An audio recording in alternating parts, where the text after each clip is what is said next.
What I'm about to say will trigger some people in cryptocurrency, especially what we call Bitcoin maximalists, or maximalists of anything. See, a lot of people get into crypto, they choose a tribe and they stick with that tribe, put their head in the sand, and don't want to admit that better technology does come out.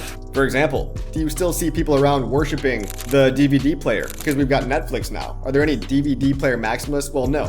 Probably because there's not a lot of financial reward on the line, but it goes for everything in technology. The old tech eventually gets replaced by newer tech with more features that just is easier to use, that does more. Let's take a look at Netscape, the original internet browser. What happened to that? Now we've got Google and Safari and Chrome. What about LimeWire? Back in the day, that's what people used to use for music. Now everybody's using Spotify. Or the Motorola Razr was the old cool phone. Now everybody's using the iPhone, the smartphone.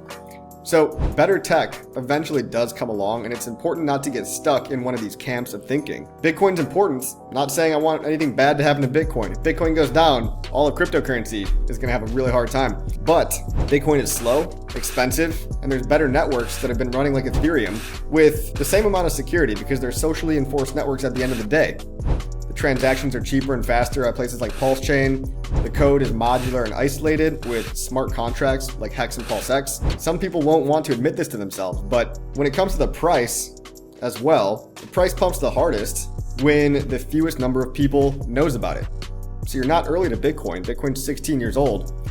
A very small number of people know about the PulseChain ecosystem, and the price goes up when money comes flooding in from the 99.9% of the world that doesn't know about the newer thing yet, even though it is the better thing.